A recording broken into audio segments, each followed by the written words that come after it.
little bit about Miss Wamae. Mary Wangari Wamae is the mother of 3 grown-up girls and is committed to living true Christian values in line with her upbringing as a committed Catholic. She is an author of a book entitled The Village Girl, My Dream, Life and Legacy, which features her autobiography from a young village girl who starts with a dream for a bright future and grows into a successful mother and corporate leader. Together with 17 other women, she has also co-authored a book titled She Leads that aims to improve the inclusion and participation of women in leadership and in overall growth and development across different sectors. Mary holds a master's degree in leading innovation and change from York St. John University, UK, a Bachelor of Laws degree from the University of Nairobi, and a diploma in law from the Kenya School of Law. She's a certified public secretary and a member of the Institute of Certified Public Secretaries of Kenya. Law Society of Kenya. She's also a member of the Law Society of Kenya, the Kenya section of International Commission of Jurists, and Women Corporate Directors. She's a graduate of Advanced Management Program from Strathmore, an Advanced Management Program at Harvard Business School.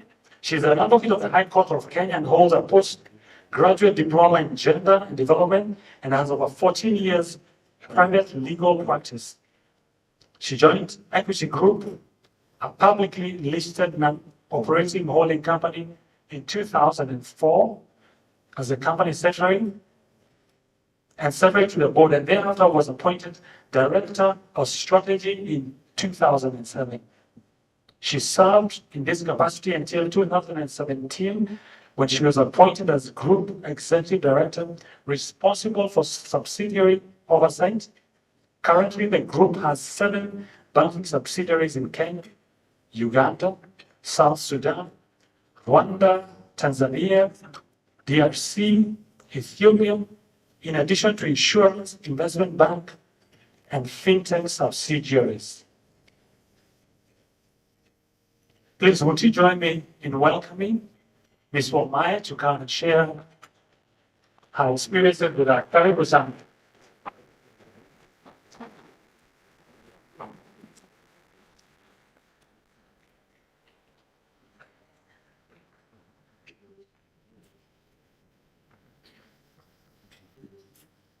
Thank you, Chair, and the board, and staff, and the CEOs across the room. So my name is Mary, and I'm really pleased to share my insights, my thinking about the topic. I was very excited, first of all, when I saw the theme, because we are talking about employees and customers in the same line. And I think that is how to view customer service. There's no way we are going to talk about customer service unless we are thinking about the person who actually delivers that service. Because as leaders, we are seated here, but our businesses are open. There are interactions going on between our customers and our employees as we speak now, when we are not working. Are we working right now? But there are people who are working in our businesses. Those are the guys who determine whether the customer gets that wow experience or whether they get, what's the opposite of wow? Deplorable service, for sure. As you have heard, I've had experience working in equity for 20 years. And I think for me, the very first lesson, when I was still very young in the bank, it was that, and I want to just pick this quote from, I'm sure a lot of you have probably read the writings of or listened to Simon Sinek. This is his view about customer experience. Happy employees ensure happy customers, and happy customers ensure happy shareholders, in that order. We cannot be talking about value creation because this is what the shareholders want. This is what our investors want. If we do not have happy customers, because happy customers keep oiling the commercial engine, and we cannot talk about happy customers unless we have happy employees. Those guys who are willing to go out of their way to make sure that that customer is happy, and also understand that this customer actually signs my paycheck. Although the CFO might actually do this signature, but eventually the customer is actually signing our paychecks. That's how important it is, in my own view. Then, how do you then implement that? How do we then get to the point where employees are feeling like important stakeholders in the business, so that they can take care of the other important stakeholders, and that is the customers and ultimately shareholders? So look at that from the point of view of the Maslow hierarchy of needs. We talk about, it starts at the bottom here, physiological needs, safety, love and belonging, esteem, self-actualization. But then you can turn that around and apply that same model and say, you can only reach your self-actualization of long-term shareholder value if you meet the needs of all the other stakeholders in the chain. And you see, the employee is here. So here, we are struggling for survival. If we are a startup, or we are a business that has gone through very tough times, we are actually struggling for survival. But what do the employees want? They want safety. Am I secure in my employment? Do I feel that I can invest all my energy and passion in this organization? What do the customers want? They want love and belonging. You want your customers to get to the point of loyalty to the extent they are saying, in equity, they say, I am a member. But they don't own shares. They just have an account, but they feel that sense of belonging and that sense of ownership. Then the people in the supply chain, these are your suppliers and everyone else who partners with you to deliver the value. Do they feel they are part of this business? Because they also make a contribution. Even if you're paying them, they will make sure that they have observed the terms of the SLA of service. Systems are up, systems are working, etc., etc. If you have that relationship with them that makes them feel they are part of the business. So it's all about, and then when all these ones are happy, this one will definitely be happy.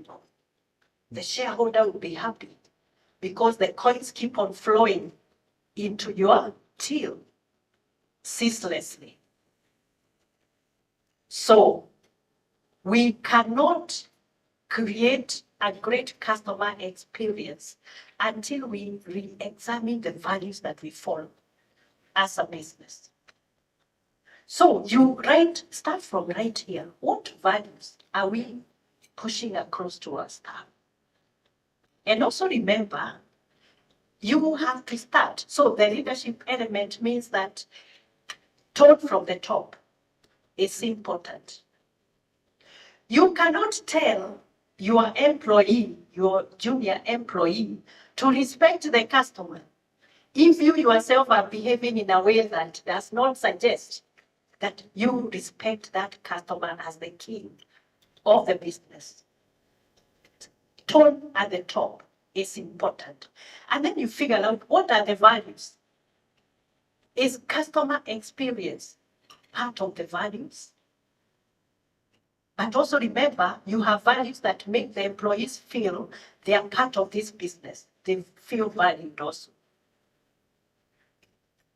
When you establish the right values, then you create the right culture in the organization, a culture of service, a culture of dedication, a culture of commitment and teamwork. Because again, if all the employees are not working together, it will not happen for you. It will not happen for the business. When you have the right culture, you will feel the staff actually saying, okay, we do not actually have that product, but let me come back to you and see what we can do for you. Because they truly care for the customer. And they will do whatever, even if it's making that proposal. Innovation is also part of the culture. So at some point, they'll come to you and tell you, customers are asking for A, B, C, D. And I think we can deliver that. Think about what the customers are asking for, not what you have to offer them. And it is the employee's job, because they're interacting with them, to give you that feedback as a leader. And then you decide, okay, that calls for either a new service, or it's a change to the way we offer that service, or it's a new product, or it's an amendment to the way we deliver that product. You will be able to figure it out. Very easy. So also make innovation part of your culture and encourage everyone to think innovatively about serving the customer. It could be a small tweak in the service, which has become extremely difficult for the customer. The process is very difficult for them. I think for those who are in banks, we are good candidates for that. Because sometimes our processes are so tough, they are so difficult, and we really appreciate there is risk management to be done, but we can figure out how to make it just a little bit easier for the customers and for the employees who are delivering it to the customers. Now, when you have the right culture, then you have engagement across. You have the engagement from top to bottom and from bottom to up. Should I be saying bottom up?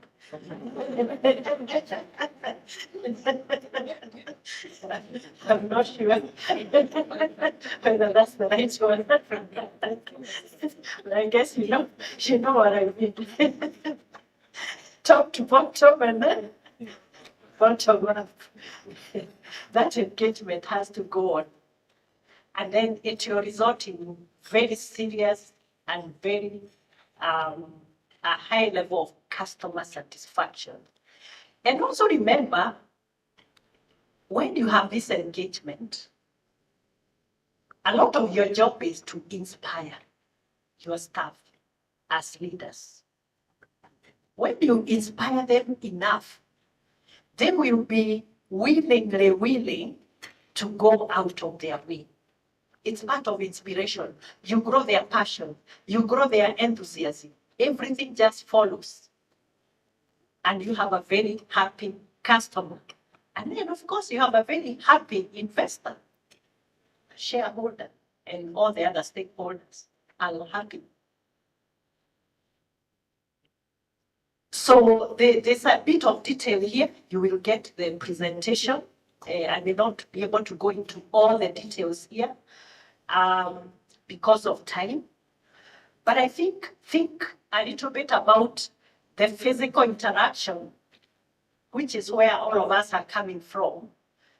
I mean, we've come from the point where in banks, for instance, or even insurance companies and other entities, service was face-to-face. Physical interaction, physical experience. And this is when you also now start figuring out what is the brand of your brand? What brand are we propagating? How do our employees turn up for that customer visit? How do our employees, when they step into that office or home of the customer or that hotel meeting, are they representing the true values and the true impression that you want your organization to be known for. So pay a lot of attention to those small items. And this might even include the way they dress, the way they talk, their language, all that. It is important. But also remember, some of these things are culture specific. When you're operating in the region, the way your employees behave in Tanzania or Uganda or wherever, Rwanda, may not be the same as Kenya, because the cultures may be slightly different. Pay attention to those small differences. How you name your products. We just launched our Equity Afia product. And this is not for recording, by the way. Anyone is recording. And it is called Equity Afia. What does Afia mean here? Health. Perfect. So we looked at Tanzania, and they told us, by the way, here you cannot call Equity Afia. Why? Although they speak Kiswahili. Because here, Afia means, it's pronounced Afia. Afia means what? Alikufa. They died. It's associated with death. So if you come with the Equity Afia here, we'll call it Equity Afia. And we'll say, for you, these are witches from Kenya coming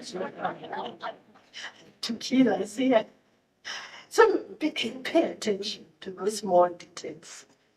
The digital experience. Where are you on your digital journey? Because this also helps your employees to extend the service in a more efficient and cost-effective manner. And you become more accessible also and convenient to your users and to your customers. So think about all that. You must be somewhere on your digital journey. Whatever the business you are in, it does not matter. And what is the cultural experience? That interaction with partners, with employees, with, customers, whatever, regulators. Because the regulators are also stakeholders. If you don't manage them well, they can raise hell for you. So you can look at the details in the presentation. So I think it's all about determining your product orientation. Start with the product orientation. What do you manufacture? What do you offer? What is the value proposition for the customer? Are you relevant to the market, first of all? Or are you still offering the product that your customer required 20 years ago when I joined Equity, and assuming that is still the way the product should be delivered? Some of us do that. We must be attuned of the trends in the market, the customer preferences, and how they even want the delivery to be made. If you look at Equity, we'll see there's a delivery channel for every segment of the customer base. For the mass, give them agency, give them mobile. It's convenient for them. For the corporate large enterprise, they have the easy banking solutions, corporate banking. For the youth, give them internet and the app. They are very happy with it. They'll never bother you. But make sure your systems are up. There are so many dimensions to this thing. So, and then, of course, authenticity of the products and the services. We have a habit here of copying and pasting. Copy and paste. And I can tell you, I know about my banking colleagues here. We are very fond of that. Yani unaona NCPA wameanza sijui biashara something. The next day, what do you see? Equity has also started. Biashara. So the other one is Biashara Plus, the other one starts Biashara Boost, the other one starts Biashara. Copy and paste. Look at those. By the way, guys, you should, just look at our brochures. The only difference is the color. There's no other difference. Up to 10 million more. Repayment, 6 to 12 months. What else do we say? Interest rate? Variable.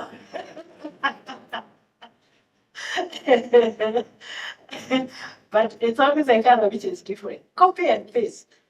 So, are we being authentic in our product development? Because that contributes a lot to the customer experience. You are giving the customers what they want, not what the competitor who probably gives products to another segment is giving. Sometimes you don't think about the relevance, and that's why I've been getting into a lot of trouble.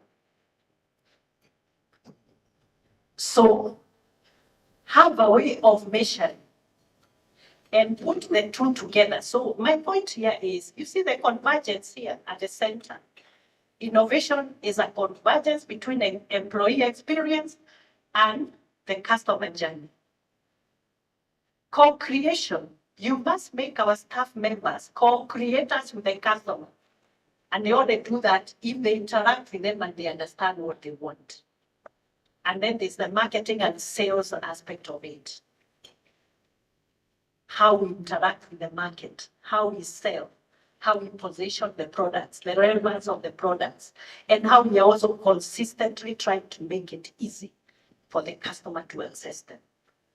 That is what now results in success. Really, it is the experience of the employee plus the customer experience. It delivers to you very, very good value as a business. As I finished, because I was only given 30 minutes, I'm not sure how you figured out to talk about the experience in 30 minutes. It's a miracle for me. But now, just to demonstrate what I've been saying, look at it from this perspective. When you're doing your strategy, you have the strategy here. What is your strategy? This is where you define your market segments, because your business model, here you define your operating model, you define your commercial model, and all that goes with that, and the segments you are targeting. Then people who have decided, I'm only doing mass. The others who have said, I'm only doing corporate. So define what you want based on what you want to offer. Then you look at the market. And this is where you also do the segmentation now to fit your strategy and your business model. So here you are talking about, am I going A, am I going B, am I going whatever? Am I going personal, am I going business? Am I a B2B? Am I a person to person? What exactly am I? And you can decide to do all of them. Equity does all of them. But it depends on you. And then once you define your market, you also have to define the delivery mechanism. What channels am I going to use? Am I going to do a fully virtual digital product for the customers in that segment? So if I were to introduce an internet banking only experience to my mass banking customers, how do you think that experience will be? A lot of them are on fisher phones, Murikamwis, as we call them. So if you tell them to use an app to do their banking, are they going to be able? No. So figure out, based also on your customer segments, what's the delivery mode? Is it fully digital or is it a combination of that? And then you look at the inside, the internal, your employee, what is the employee experience? And are they inspired enough? Are they passionate enough? In equity, we ask ourselves, what are we passionate about? So you must ask yourself, your business must always continuously ask yourself, what are we passionate about? Create customer employee huddles every morning. Let the branch or the unit meet. They have been to the market the whole of yesterday. They got experiences, good experiences, bad experiences. What do they share in the morning? Are they just sharing numbers? We were able to get this number of sales? Or are they also talking about their experiences with the customers? Those are the habits that you need to create. And soon enough, you will get them talking more to customers about their experiences and sharing their experiences. And you'll be saying, oh, yesterday I went to JKIA and I met this customer who does this, and then what? They were very excited about whatever they made with these new products. Or they'll tell you, I went and met so and so, our customer from Gikomba. They're totally pissed off. They are not happy. They think we are not delivering what they want. So those hurdles should be room for feedback directly to you as a leader. And then make sure your systems and processes are well aligned in your employee experience, because employees get frustrated when our systems are not working. Some of them will call you in tears. I have customers here. What am I supposed to do with them? Systems are down. This slide is supposed to just illustrate how complicated it is. It really touches on all the facets of the business. For you to achieve good employee experience and a great customer experience, there's much more to it than just that strategy on employees and that on the customers, because it goes to the systems, it goes to the strategy, and then at the end of the day, you must have at the center a governance structure that encourages the employees to do what they need to do for their customers. Somebody went to Serena Hotel for breakfast. It's a business meeting, like the one we are having. They are just in the restaurant, not a conference. And then incidentally, I'm not sure what happened. I think the uji, uji, porridge, poured on the suit. Like very smart, like Webesa's here. Can you imagine what you do? It's breakfast meeting with your best customer. Your jacket now is, would you like? What do you do? Now, when the waiter saw that what had happened, they did not ask any question. They said, I'm so sorry, sir. Sorry. Just give me your jacket. 1 minute, give me 1 minute. And he went with it. He had it dry cleaned and brought back in less than 5 minutes. What does that show? So I asked the GM, was my friend. So are you telling me that waiter, because the waiter is not a very senior person, did not require approval to do what they did and sign all those? We are very fond of signing. Well, we asked for, if your business have asked for to do that. And what is that? You get what I'm saying? So what I discovered is that in Serena Hotel, and that's why I would die in Serena Hotel whenever I go to the region, the first rule is customer first. Do what you need to do for the customer, and we'll ask the questions later. We will ask the questions later. That's a point. Are you from Serena? Yeah. You need to pay me for selling you without having fee. But that demonstrates, I'm sure you're getting my point. Your processes and your policies must be customer friendly and customer sensitive, and give leeway to those who are serving the customers, because the GM is not available. Maybe he's gone to another entity at that point in time. Does he have to approve that dry cleaning? Because it's a cost. Remember, it's a cost. But what does it earn you? Maybe you would have spent maybe what, 500 dry cleaning fee. And you can't charge the customer. So you give me a bill for dry cleaning and I'll tell you, hey, who asked for that? Me, I did all that. I would have gotten another jacket anyway.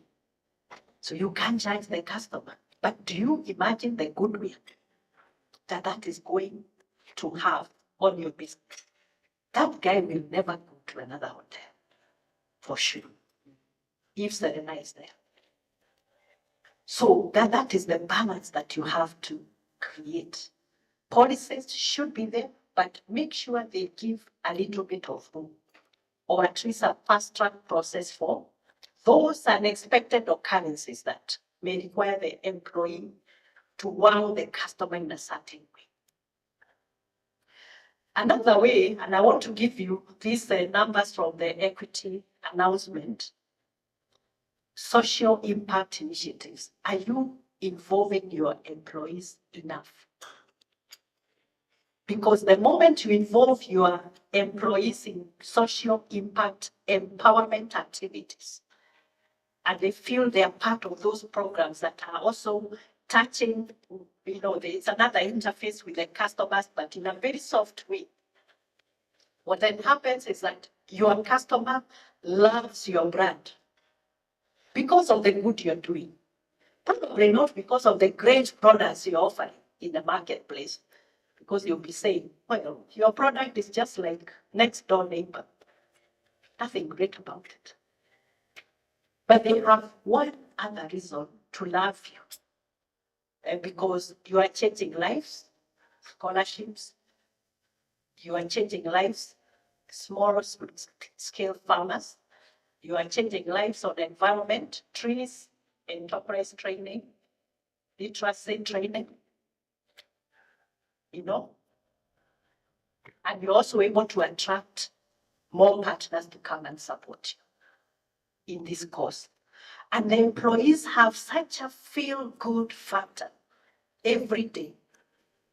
They love the brand and they want to go and do more and more and more without any, you don't need to force them to do it. They will willingly do it because they are saying, by doing this, I am changing a life. So let me stop there because of time. Thank you so much for listening to me, and I really do appreciate the invitation and the